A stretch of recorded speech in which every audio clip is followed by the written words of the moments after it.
Janet Wanja. Asante sana kwa upendo ambao umetuonyesha. Asante sana marafiki zetu, asante sana kanisa, asante sana Kenya Pipeline na wachezaji wote na kila mtu ambaye amepata wakati wa kuwa na sisi. Nataka tuanze hapa, hatutakaa. Tumemaliza ibada pale Montezuma. Kwa hivyo hapa hakuna ibada, ni kwenda straight kumpumzisha dada yetu. Lakini wakati ambapo tunakutana kama watu ambao ni wa imani, tunamwamini Yesu Kristo, lazima tuanze na maombi ili tumpe Mungu kipaumbele na aweze kuchukua usukani na tuendeleze katika hii sehemu ambayo ni ya kumalizia. Tutaomba ndugu yetu Pastor Mila atatuombea, alafu tutapata mwelekeo kutoka hapo. Asante. Atuombe. Baba, katika jina la mwanao Yesu Kristo, tunakushukuru sana kwa sababu ya nafasi hii umetupatia kusanyika hapa, familia, marafiki ya dada yetu Janet.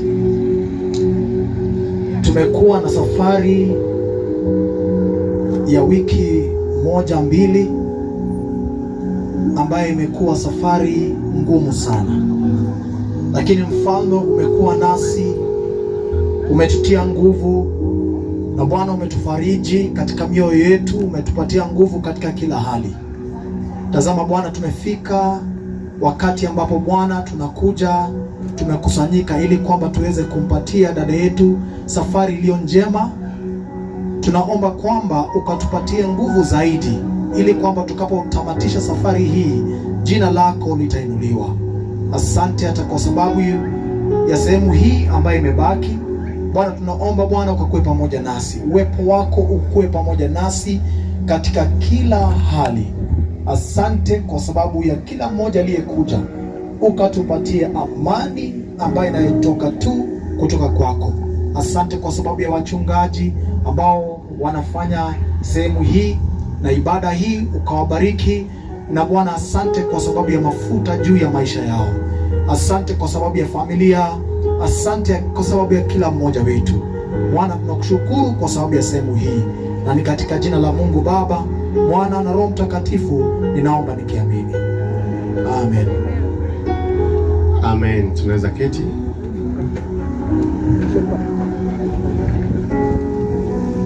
Kwa majina ni Charles Jenga, Pastor Kristo Gedorai, na tuko na wachungaji ambao tulikuwa nao pale Montezuma, wako na sisi. Tuko na bishop wetu, tuko na Mam, Pastor Kimani, Pastor Njage, Pastor Jenga and all the clergy. Asanteni kwa sababu mko na sisi. Hapa hatutakuwa na ibada. Tumemaliza ibada na tumeombea familia. Kwa hivyo vile tutaendelea ni hivi. Tutatoa mwili wakati ambao nitawaelezea. Tutaenda straight to the grave side. Kutoka pale nitapatia bishop wetu usukani, atatuelekeza vile tutaendelea. Kwaya mtatupatia nyimbo mbili tukifika pale, alafu tutafanya maombi na tutamalizia. Bwana asifiwe. Hatutakuwa na speeches hapa, hatutakuwa na tributes, hata sermon hatutakuwa nayo, lakini kwa sababu ya heshima ya familia na heshima ya mama wetu, tutamuitikisha Mam akuja hapa atupatie tu her last comments or her final comments in this service. Family may request, na kwa sababu ya heshima ya Mam tumpigie makofi. Mama yetu amekuwa very strong, amekuwa mwenye nguvu, ni mama wa imani, ni mama wa maombi, na ni mama ambayo tunampenda sana. Karibu mama. Bwana Yesu asifiwe. Naitwa Sara Wambui Mungai ndiye huyo. Mimi mama Wanja. Yangu nikisimama hapa kusema asante sana kwa watu wote. Na zaidi ningelitaka kuclarify, Wanja hakuwa na mtoto, lakini alikuwa na watoto wa ndugu zake, na alikuwa amewachukua kama watoto wake. Alikuwa anawapenda. Kwa hivyo hata kwenda kwake mimi nasema ako na watoto, sababu watu wengi wako na hayo maswali. Na zaidi ya yote, huko mbinguni mtu hataulizwa mtoto. Si kila mtu atasimama mbele ya Mwenyezi Mungu peke yake. Turidhike tu. Yule hana ni mapenzi ya Mungu, yule ako naye ni mapenzi ya Mungu, na hakuna mtu anaweza asema mimi sitaki mtoto. Kila mtu angetaka kuwa na mtoto. Kwa hivyo I want to clarify, sababu watu wengi wanauliza hilo swali. Kwa hivyo nawapenda sana. Asante, hapa tumefika, imegharimu mkono wa Mungu. Mungu amenibeba. Hiyo miezi 3 hikuwa rahisi. Imekuwa safari. Pasta wangu Kemani na mapasta wengine na hata marafiki, jamii wamesimama na mimi kwa maombi. Mkiona nikisimama nikiwa na nguvu, ni Mungu amenibeba. Na ni Mungu ametubeba. Kwa hivyo asante sana Mama Kirago. Nashukuru sana Presbyter. I give glory to the Lord. Pasta wangu walikuwa anatoka Nakuru, wanakuja mpaka hapa. Pastor Jenga alikuja, watu wamekuja, watu wamesimama na sisi. Sina la kusema, ila nasema Mungu awabariki.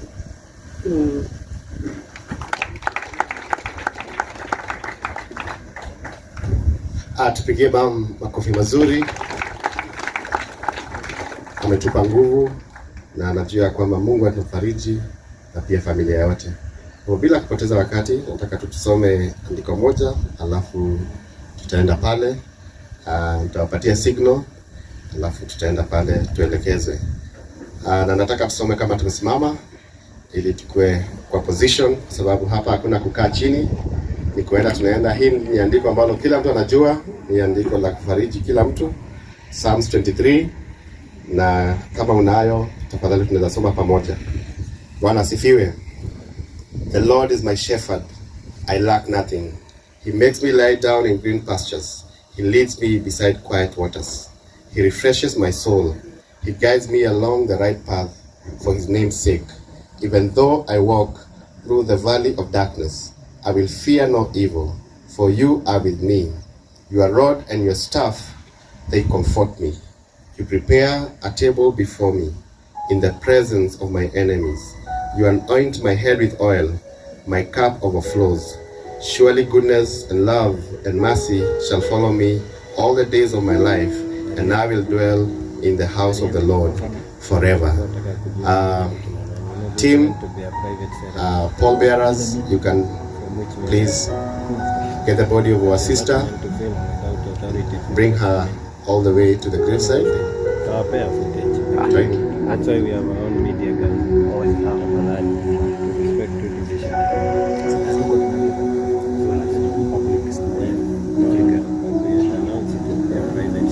It's just that it's being under public service.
And we are so proud of what God has done. And now God has seen it good in his sight to finish the work he started. When there was the work of God, well, whatever Wanda was doing, I said yesterday, she was a servant of God. She was serving God in whatever she was doing. Now that work has come to the end. And God has taken that that breath that he put in Wanja. Wanja is not now a living soul. Wanja has become a body that was created by God.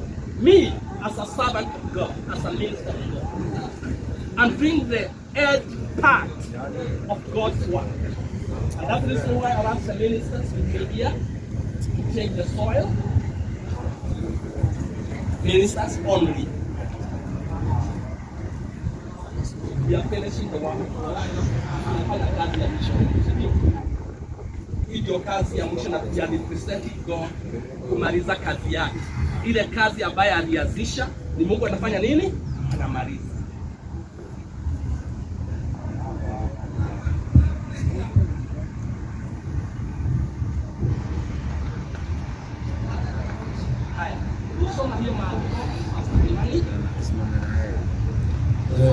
Genesis chapter number 2, verse number 7.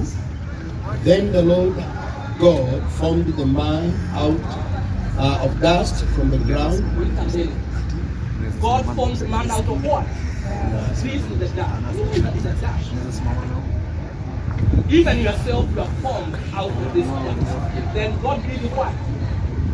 And from the ground, he then breathed into his nostrils. And he breathed in his nostril the breath of life. The breath of life. That breath of life was called Wanja. Is that right? And God was so gracious to us to give us that gift called Wanja. We lived with us here. Wakati alikuwa anacheza mpira, sisi wote tulikuwa tunapiga makofi, wengine wanarukaruka, si ndio? Hiyo ni jambo ya kushukuru Mungu. Alikuwa mlembo mzuri sana wa kuangaliwa. Alikuwa msichana mkarimu sana. Tunamwambia Mungu ni asante. And the man became a living creature. Now go.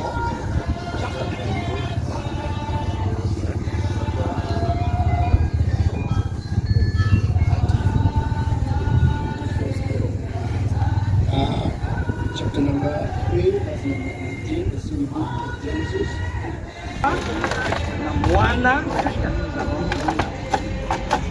Bwana asifiwe. Kazi imekwisha. The work is praise the Lord. And we can thank God. I'll ask Pastor.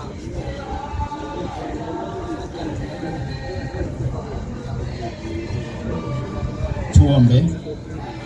Mungu Baba uliyetuumba kwa mfano wako mwenyewe, ukaweka pumzi ya uzima ndani yetu, tunakushukuru kwa sababu ya wakati huu ambapo Bwana tunalaza mwili wa Wanja katika kaburi hili hadi wakati Bwana ambapo tarumbeta itapigwa na wakati ambapo wafu wote watafufuka kutoka kwa makaburi haya na wataweza kukutana na Mungu mbinguni. Tunasema ni asante kwa sababu ya sehemu hii.